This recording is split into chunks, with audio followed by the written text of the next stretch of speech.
अस्सलाम वालेकुम मदनी, कैसे हैं आप सब। एक नए सफ़र पर हमारे साथ। और ये सड़क आपने पहले भी बहुत दफ़ा देखी होगी। मैंने आपको बताया कि ये मुझे ख़ुद बहुत पसंद है। फ़तेहजंग जाते हुए रास्ते में पड़ती है और हम सुबह सुबह इस रोड पर हैं। हमने आज जाना है मलाल। मलाल जो है ये इस वक्त पाकिस्तान का सबसे ज़्यादा एजुकेटेड गांव है। मलाल जब मरदमशुमारी की गई थी तो तब ये बात पता चली थी कि इस गांव के 100% लोग तालीम याफ्ता हैं। और पता चलता है देखने से भी, अच्छे लोग हैं, महज़िब लोग हैं, बात करने का सेंस है, सुनते हैं, समझते हैं बात को और हेल्पफुल हैं। और हर साल उम्रे के ग्रुप में हमारे साथ 8-10 लोग जाते ही हैं, लेकिन अच्छा बिहेव होता है उनका, कोऑपरेटिव, तो फिर अंदाज़ा होता है कि वाकई एजुकेटेड गांव के लोग हैं। तो ये जो हैं, अभी हम आपको सड़क पर नज़र आ रहे होंगे, ये वही सड़क थी जहाँ से हम मियाँ वाली गए थे, लेकिन तब मुड़ गए थे, अभी सीधे पहुँचे हैं। अभी ये हम मलाल जाने वाले रास्ते पर हैं। मलाल में हमें जगह जगह जो है खजूर के दरख्त नज़र आते हैं। और ये देखें, ये कितना खूबसूरत खजूर का दरख्त है। और खजूर के दरख्त के साथ मदीने की याद बंधी हुई है, इसलिए जहाँ भी नज़र आता है खजूर का दरख्त तो साथ ही मदीना भी याद आता है। और ये हम पहुँच गए हैं उन हस्ती के मज़ार पाक पर जहाँ हमने आज मिलाद करना है। इस मज़ार पाक के सहन में आज इस मलाल वालों का मिलाद जो है, समन का मिलाद आज यहाँ अरेंज हुआ है। या आप जहाँ देख रहे होंगे, ये हज़रत सखी हुसैन शाह हुसैन, हज़रत सखी हुसैन शाह बादशाह हैं ये वली, जिनका ये मज़ार पाक है।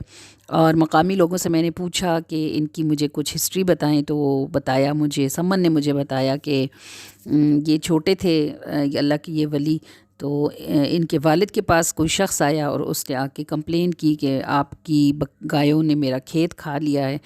ये उस वक्त छोटे थे, शायद 6 साल के थे या 7 साल के थे। तो इन्होंने उससे डांट कर कहा कि जाकर देखो तुम्हारे खेत वैसे ही हैं। और जब वह वापस गया तो वो खाए हुए खेत दोबारा से बिल्कुल हरे भरे खड़े थे, अपने सट्टों और अपनी बालियों के साथ जो भी लगा हुआ था खेत में। तो वालिद मोहतरम जो हैं वो इनके उस वक्त हयात थे, वो नाराज़ हुए कि आपने मेरी मौजूदगी में अपनी विलायत को क्यों ज़ाहिर किया। ये विलायत की दुनिया का एक रूल है और बड़ा सख्त है। अगर कोई वली अपने वालिद की मौजूदगी में अपनी विलायत का इजहार कर दे तो वो अमूमन ज़िंदा नहीं रहते, वफ़ात पा जाते हैं। इनके साथ भी यही हुआ कि फिर ये छोटी सी उम्र में इनका विसाल हो गया। पीर मेहर अली शाह साहब गोलड़ा शरीफ वाले इस मज़ार पाक पर आए थे और कुछ वाक़या उनका भी है यहाँ पर। अब मुझे चूँकि कंफर्म नहीं है, इसलिए वो मेहर अली शाह साहब की भी बहुत बड़ी हस्ती है, तो मैं इसको यहाँ ज़िक्र फ़िलहाल नरेट नहीं कर रही हूँ। मकामी लोगों ने रफ़ीक साहब को बताया कि उन्होंने इस दरगाह पर शेर को देखा, शेरों को आते हुए देखा कि वो अपनी दुम के साथ इसको आके साफ़ करते थे। अल्लाह के वली हैं। वली नबी की शान दिखाता है और नबी अल्लाह की शानों का मज़हर होता है। कुछ भी कहा जा सकता है, लेकिन मेरा ज़ाती तजर्बा ये है कि मज़ारात पर सुकून बहुत होता है। इस बात पर बहस की जाती है कि औरतों को जाना चाहिए या नहीं जाना चाहिए। तो जो हदीस मैंने पढ़ी है उसमें आका करीम सल्लल्लाहु अलैहि वसल्लम ने जो लफ्ज़ इस्तेमाल फरमाया वो है फ़ाज़रूहा, यानी हमने तुमको ज़ियारात क़बूर से मना किया था, मगर अब तुमको इसकी इजाज़त है, जाया करो। तो जाया करो में फिर औरतें और मर्द सभी शामिल हैं। हाँ, अलबत्ता पाकी का ध्यान ज़रूर रख लेना चाहिए, वज़ू होनी चाहिए, जुम्बी नहीं होना चाहिए। यानी वो मियाँ बीवी वाली नाराज़गी नापाकी नहीं होनी चाहिए मज़ारात पे जाने के लिए, क्योंकि वो इख्तियारी नापाकी है। लेकिन अगर कोई खातून मेंसेस में हैं, डेट्स में हैं, तो उन्हें जाने की इजाज़त है, वो जा सकती हैं। जबकि मज़ार में अहाते मस्जिद दाखिल ना हो, यानी मस्जिद से गुज़र के ना जाना पड़े, तो मज़ार शरीफ में जो ख़वातीन हाइज़ा होती हैं वो भी जा सकती हैं, सलाम कर सकती हैं और दुआ वहाँ मांग सकती हैं। तो यह आप देख रहे हैं कि अल्हम्दुलिल्लाह एक बहुत अच्छा शानदार महफ़िल मिलाद गर्मी थी, लेकिन अल्लाह ताला ने फिर भी एक अच्छी सी महफ़िल हमें वहाँ अता फ़रमाई करने के लिए। और गांव में एक आध फौतगी हो जाती है तो लोग डिवाइड हो जाते हैं। जिस कदर एक्सपेक्टेड थे उतने तो लोग मौजूद नहीं थे, लेकिन फिर भी एक अच्छी बड़ी तादाद थी ख़वातीन की जो इस महफ़िल मिलाद में शिरकत करने के लिए आई थी।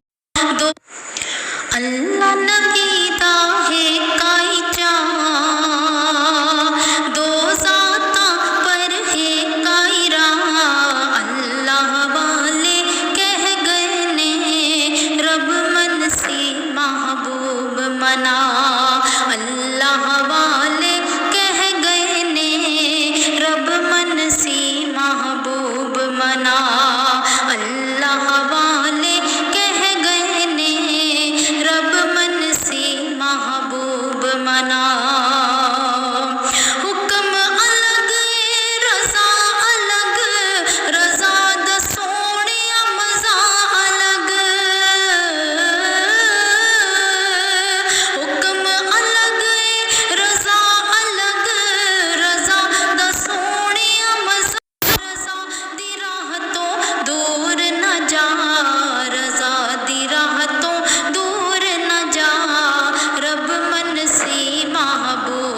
بنا